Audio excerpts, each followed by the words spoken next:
As we explore the development of early Buddhist art, we want to think about significant forms. Forms that carry deep meanings, including sacred symbols. And two of the most famous Buddhist symbols are the wheel and the lotus. When later in the chapter, when Buddhist figurative sculpture emerges, which remember will take hundreds of years, we're looking ahead here, we will see that the Buddha's gesture here, it's hard to see, is his first teaching of the Four Noble Truths, touching the fingers to count Noble Truth 1, 2, 3, 4.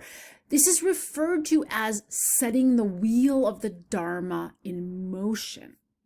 So the wheel as a symbol evokes samsara, but it evokes that cyclical existence being transformed into a liberation through the Dharma wheel, the unfolding of the Dharma teachings and their spreading through the world. Once we see depictions of the Buddha, we will see that they're so often showing him seated in this posture of meditation, which is known as the lotus position.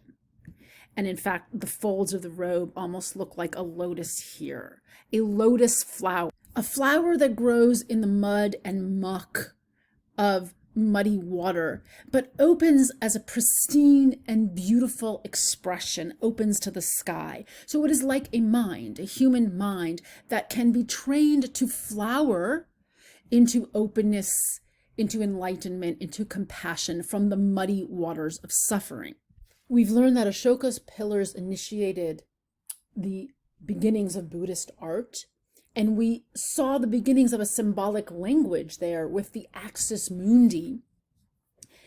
But in addition to the axis mundi symbolism, many of the pillars at notable pilgrimage sites were crowned with carved capitals that themselves are a study in how symbolism radiates multiple meanings. The most famous example is this lion capital from the pillar located at Sarnath, a place of great sacred meaning, because Sarnath was the site where the Buddha gave his first Dharma teaching.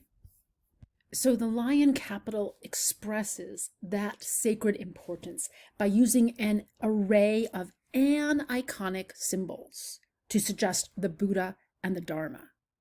The word aniconic means without directly picturing. So an icon is a picture of something, a picture of the Buddha.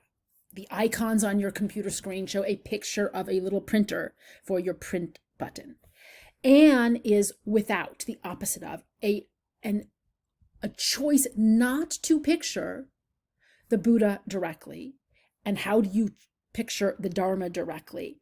So here, the choice is to show us lions, since the Dharma, or Dhamma in Pali, is traditionally understood in Buddhism as the roar of the lion. This like wonderful poetic kind of metaphor for the mighty magnificence of the teachings as a lion's roar, because the Buddha himself was often referred to as the lion of the Shakya clan. Why a lion and not an elephant? Because the lion is, in the ancient world and beyond, so much a symbol of nobility, royalty, and kingship. So interestingly, the image of the lion would have evoked the kingship of Ashoka, as well as the kind of sacred kingship of the Buddha. So throughout, we see images of circles, chakras, again, referring to the wheel of samsara and the turning of the wheel of the Dharma. And of course, the capital itself has a profoundly circular structure, with the lions pointing in the four cardinal directions, as if the roar of the lion is spreading out in all directions, so that this Siddhartha Gautama, who was prophesied to be a world leader, a Chakravarta, here is understood as a world leader in the sacred, not the material political sense, to be spreading out the noble teachings. And then we have this base of the lion capital, this form, this stylized form of a lotus. And the word stylized in art history refers to the fact that we can recognize this as a flower, but it has a regularity in its repetition of forms that no natural flower ever has.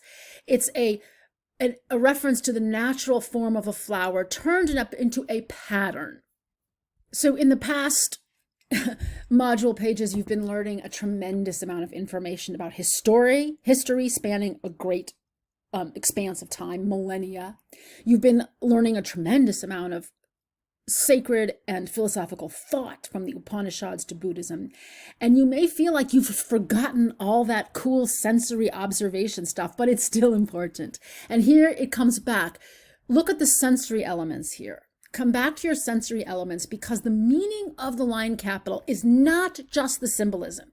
If we're analyzing it, we can't just list what the symbols are and stop there. We have to talk about the physical sensory elements. The fact that this is made out of a sandstone that is highly polished.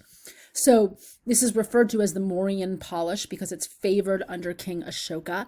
And it itself communicates a kind of symbolism of elegance, high elite art, and a kind of royal aesthetics, you could say, right? This is not an aesthetics of the common people. This is an aesthetics of the royal court, the royal values of Ashoka. In terms of the sensory elements, the composition is highly symmetrical and circular, which creates a tremendous sense of order and grace. The color of this stone gives it a certain beauty, an unusual beauty for stone, this pinkish tan color. And then also the way the lines are so finely carved, as in that stylized lotus, and the way that all of the forms are very clear and solid and yet kind of gracefully undulating, like the contours of the lion's form. All of this suggests a high quality artistry that shows that this is an art commissioned by a king for a spiritual teacher who he thinks of as king-like.